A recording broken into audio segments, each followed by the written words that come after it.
Hello दोस्तों, तो क्या हाल चाल। उम्मीद करता हूँ कि आप सब अच्छे से ही होंगे और दोस्तों बढ़िया रहना। हाँ तो दोस्तों आज हम शुरू करने वाले हैं गॉड ऑफ हाई स्कूल का एपिसोड 3। तो आप सभी को याद होगा पिछले एपिसोड में क्या हुआ था। जो जिन मोरी है उसने दूसरे की फाइट में दखल अंदाजी की थी, जिससे उसे डिस्क्वालीफाई करा तो नहीं गया था, पर उसे कुछ सजा मिली थी और उसे रिंग से ले जाया गया था। तो ये वाला जो एपिसोड है ये शुरू होता है, कुछ अजीब लोग खड़े हुए बात कर रहे होते हैं कि ये गॉड ऑफ हाई स्कूल में क्या हो रहा है, क्या उसकी पिरशोल कौन ले जाएगा, कौन होगा वो शख्स। तो तभी कुछ लोग कहते हैं कि अभी सब कुछ हमारे हाथ में है, क्योंकि गॉड हमारे साथ है, गॉड हमारे साथ रहे।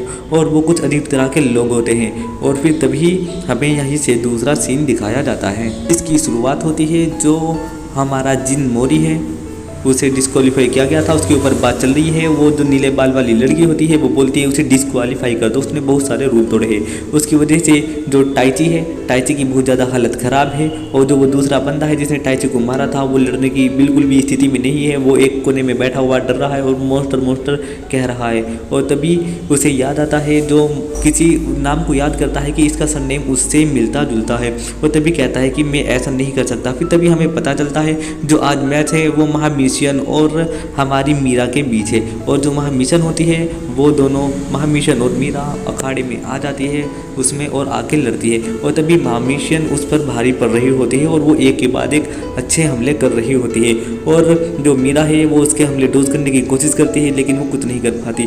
तो महामिशन उसे बोलती है कि तुम्हारी लकड़ी की तलवार मेरा कुछ नहीं बिगाड़ सकती, क्योंकि मेरा जो शरीर है वो लोहे से भी ज़्यादा मजबूत है। फिर हमें पता चलता है कि जो महामिशन है वो अमेरिका की एक चैंपियन है, वो अमेरिका की एक फाइटर है और वो यहाँ सिर्फ इस अवार्ड को जीतने के लिए आई है। और वो बताती है कि महामिशन कि अगर मैं इस अवार्ड को जीत गई तो मुझे मर्द चाहिए, हर तरह के मर्द, सख्त मर्द, अच्छे मर्द, दिखने में अच्छे मर्द, तेज भागने वाले मर्द, यानी हर तरह के मर्द। और ये सुनकर मीरा अजीब सी शौक में चली जाती है कि ये कैसी ठरकी है। और तभी महामिशन उसके ऊपर अटैक करती है और वो मीरा उसके अटैक रोक नहीं पाती है। और वो मीरा को बहुत ही अच्छी तरीके से धो रही है और वो मीरा की हालत ख़राब कर देती है और कहती है कि क्या अब तुम लड़ना नहीं चाहती। और तभी वो महामिशन उसे एक गंदी सी फटकी देती है और उसके ऊपर आकर कूदने की कोशिश करती है, जिससे कि मीरा बचकर एक तरफ हो जाती है।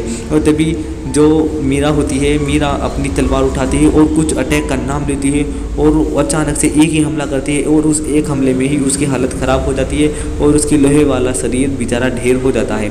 फिर तभी वो मीरा जीत जाती है और हमें दूसरा सीन दिखाया जाता है। जो मुदीन और वो कमिश्नर उनके पास आते हैं जिनमर के और आके बोलते हैं कि अगर तुम इस टूर्नामेंट में रहना चाहते हो तो तुम्हें इसे कमिश्नर को हराना होगा, और अगर तुमने इसे हरा दिया तो तुम इसमें यानी जो ये टूर्नामेंट है इसमें लड़ सकते हो। तभी वो बोलता है ठीक है मैं लड़ने के लिए तैयार हूँ, लेकिन अब मुझे ज़्यादा खुशी होगी अगर मैं उस ब्लोंडी वाले बंदे के साथ लड़ूंगा, मैं इस चश्मे वाले के साथ लड़ना नहीं चाहता। और वो जिद करने लगता है। तभी जो वो चश्मे वाला बंदा होता है वो बोलता है कि मैं उससे ज़्यादा ताकतवर हूँ। तो जिन मरी बोलता है ठीक है वैसे। फिर तभी ये सीन यहीं पर ख़त्म हो जाता है और हमें दूसरा सीन दिखाया जाता है। जो मीरा होती है और डिवाई होते हैं वो बात करते हुए जा रहे होते हैं कि उस बंदे ने क्या दखल अंदाजी करी, दूसरे की फाइट में ऐसा नहीं करना चाहिए। फिर जो डिवाई होता है वो बोलता है कि मुझे लगता है कि वो तब बहुत ज़्यादा ताकतवर है।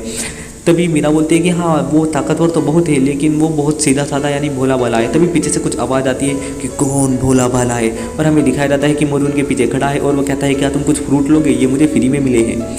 तो फिर हमें दिखाया जाता है फ्लैशबैक की जो मुजिन पार्क है वो बोलता है कि अगर तुम्हें ये चाहिए, अगर तुम्हें ये चाहिए तो तुम ये ले लो, ये फ्रूट ले जाओ, क्योंकि तुम बहुत कमज़ोर हो गए हो लड़ने के बाद, तो कल को तुम्हारे लिए ये मदद करेंगे। तभी हमें पिछला सीन दिखाया जाता है कि जो मुजिन पार्क होता है वो जिस मीटिंग में बैठा हुआ होता है वो बोलते हैं कि तुमने वो जहरीले फल उसे क्यों दिए। वो बोलता है कि मैं कुछ चेक करना चाहता था, अगर वो उसे कुछ भी नहीं हुआ तो इसका मतलब मेरा शक बिल्कुल ठीक है। लेकिन वो लड़की बोलती है जो नीले बाल वाली है कि अगर एक आम इंसान उसे खाएगा तो वो तो मर जाएगा। फिर तभी हमें जिन मोरी दिखाया जाता है, वो अपने घर पहुंचता है और वहां से बिस्तर उठाता है, जैसे उसे बिछाने वाला होता है उसे खून की उल्टी होती है और वहीं पर वो बेहोश होकर गिर जाता है। फिर हमें हॉस्पिटल का सीन दिखाया जाता है, वहाँ पर एक आदमी खड़ा हुआ है और डिवाई उसके पास आता है और आकर कहता है अब तुम्हें कैसा लग रहा है। वो बोलता है कि आज बहुत अच्छा मौसम हो रहा है, और डिवाई भी बोलता है हाँ। और वो बोलता है डिवाई का दोस्त कि अब मेरा एक नया इलाज शुरू हुआ है, मेरी बहन ने नाइट शिफ्ट यानी नाइट की जॉब भी करनी शुरू कर दी है, और मेरे स्कूल के लड़के ने बताया है कि तुम भी काफ़ी दिनों से नाइट जॉब कर रहे हो, क्योंकि मेरी बीमारी का खर्चा बढ़ता ही जा रहा है। तो भी उसे वो बंदा बोलता है कि तुम्हें टेंशन लेने की ज़रूरत नहीं है, मैं करता रहूँगा, इससे तुम बस जल्दी से ठीक हो जाओ, मेरे लिए सबसे सही बात ये। डिवाई उसे ये बोलकर चला जाता है और वो दोनों मजाक करने लगते हैं। और फिर तभी हमें दूसरा सीन दिखाया जाता है। जो डिवाई होता है, डिवाई के स्कूल के बच्चे आकर उसे परेशान करते हैं और बताते हैं कि तेरा दोस्त मरने वाला है और मुझे अच्छा वैसे भी वो बिल्कुल पसंद नहीं था, अच्छा हुआ वो मर रहा है।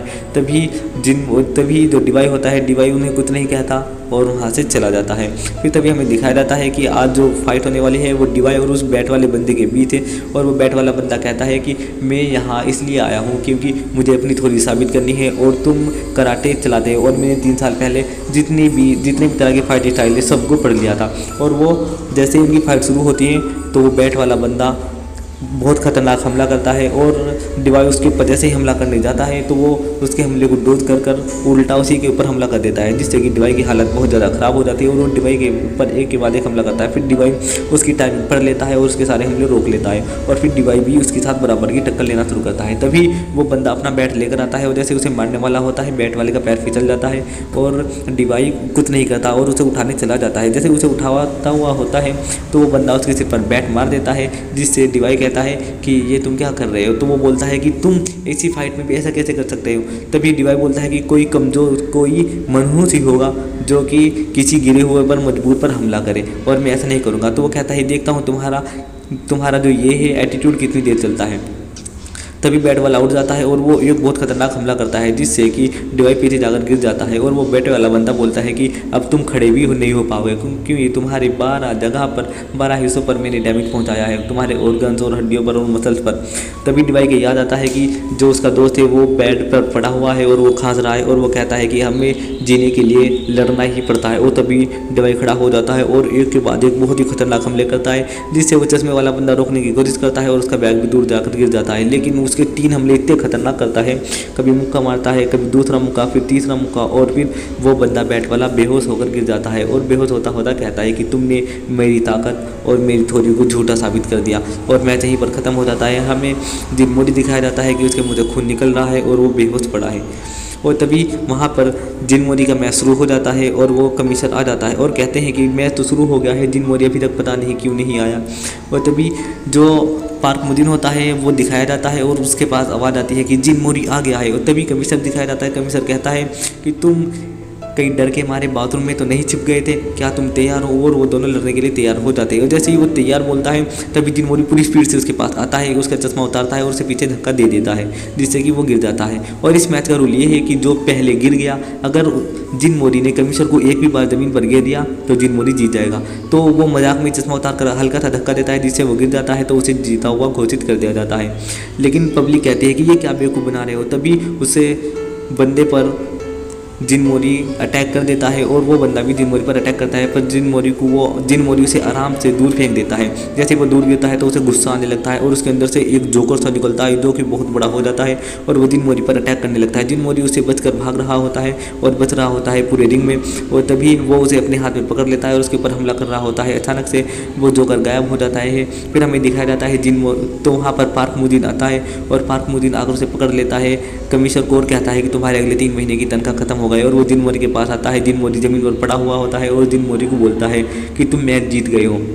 और जिनमोरी कहता है कि अरे थैंक यू, और फिर कहने लगता है मुझे भूख लग रही है और वो बेहोश हो जाता है। जब जो पार्क मुदीन होता है, पार्क मुदीन बोलता है कि अच्छा तो तुम किंग क्यूब के ही वंशज में से एक हो, और यही कहता है और यहीं पर ख़त्म ये वाला एपिसोड भी ख़त्म हो जाता है। तो दोस्तों ये किंग क्यूब क्या है, आखिर मोरी का उससे क्या ताल्लुक है, ये जानने के लिए देखते रहिए गोड ऑफ हाई स्कूल।